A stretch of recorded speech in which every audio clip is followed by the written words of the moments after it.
जय सिया राम। आप सभी को मेरा प्रणाम। एक लंबे अंतराल के बाद हम इस YouTube चैनल पर उपस्थित हुए हैं। कुछ अपरिहार्य कारणों से हम इसको नहीं जारी रख पाए थे। आज पुनः आपके सामने उपस्थित हैं। हमारे YouTube चैनल का नाम कर्मसु कौशलम, जिसे हम अब रूपांतरित करके कर्मों में कुशलता कर रहे हैं। और मैं सेवाराम कुकरेजा। दोस्तों, मैंने आपसे कहा था कि हम इस मंच पर कुछ आध्यात्मिक, साहित्यिक, कुछ राजनीतिक चर्चा करेंगे। तो आज इस मंच पर हम एक घटना की चर्चा कर रहे हैं जो कि इस कहावत को चरितार्थ करती है कि पिता आकाश से भी ऊंचा होता है। मेरे डॉक्टर थे, फिजिशियन, जिनके पास मैं दवा लेने जाया करता था। वो अक्सर मुझसे घर की बात कर लिया करते थे, मेरे बारे में पूछ लिया करते थे, मेरे परिवार के बारे में परिचित थे, पर अपने बच्चों से प्रसन्न नहीं थे। उनके बच्चे उनके कहे अनुसार चलते नहीं थे, तो अप्रसन्न थे बच्चों से। उन्होंने अपने बेटे को बोला कि आप डॉक्टर नहीं हैं, पर मैं आपको मेडिकल लाइन से संबंधित कुछ ऐसे काम बताऊंगा जिसमें आप अच्छा धन कमा लेंगे। परंतु उसकी रुचि इन कार्यों में नहीं थी। बेटी भी उनके कहे अनुसार कार्य नहीं करती थी।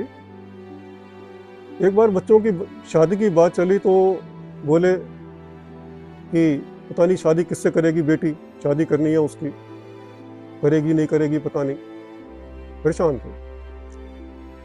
फिर जब अगली मुलाकात हुई तो मैंने पूछा कि हुआ शादी का कुछ उसका, बेटी का? तो बोले हाँ, शादी पक्की हो गई है। ठीक हुआ, कुछ माह बाद शादी हुई होगी।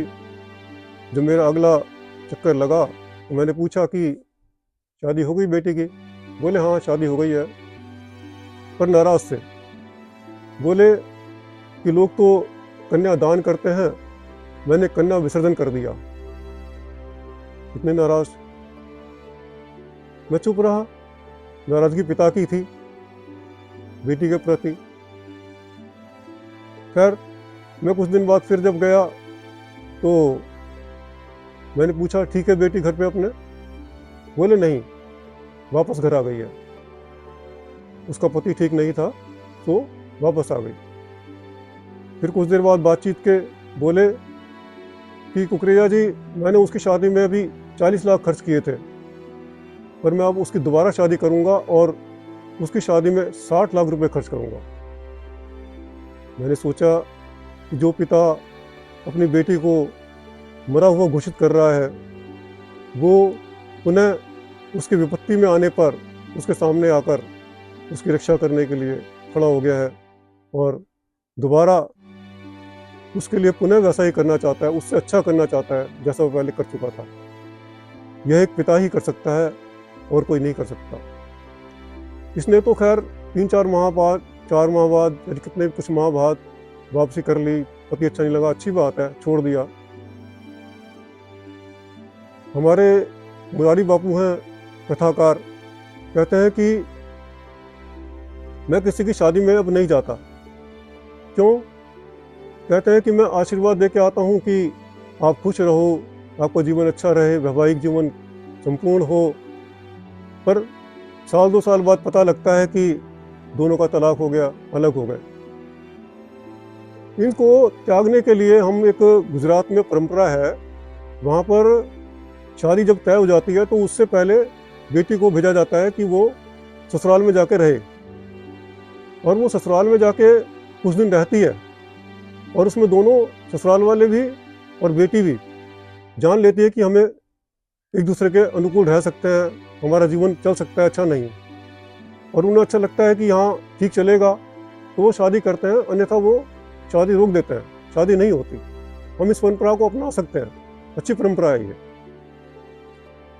पर एक बार अगर शादी हो जाए और यदि कोई बच्चा आपके बीच नहीं आया, तब भी आप अलग हो जाएं, तब भी मैं कहता हूँ चलो हो गए अलग, कोई दिक्कत नहीं है। जो आपको संसार लगता है कि नरक में रहेंगे, एक दूसरे के साथ नहीं रह सकते, तो छोड़ दें, अच्छी बात है। परंतु अगर आपके बीच में कोई बच्चा आ जाए, आप किसी को प्राणी को संसार में ले आए, तब उसके बाद आप शादी तोड़ने की, डिवोर्स की बात न सोचें, क्योंकि उसका आकाश उससे छिन जाएगा, उस बच्चे का आकाश छिन जाएगा उससे, वो ऊंची उड़ान नहीं भर पाएगा। मेरे एक परिचित है, उनकी 3-4 साल की बच्ची है। एक दिन बोली, पापा मेरी छुट्टियां हो गई हैं, कहीं घूमने चलते हैं। पापा ने कहा, बेटा आपको खांसी जुकाम हो रहा है, आप कहाँ घूमने जाओगे? बोली, पापा खांसी जुकाम से कोई थोड़े घूमने में फर्क पड़ता है, चलो। और पापा राजी हुए, पत्नी को बोले चलो घूमने चलते हैं। अगर सिंगल मदर होती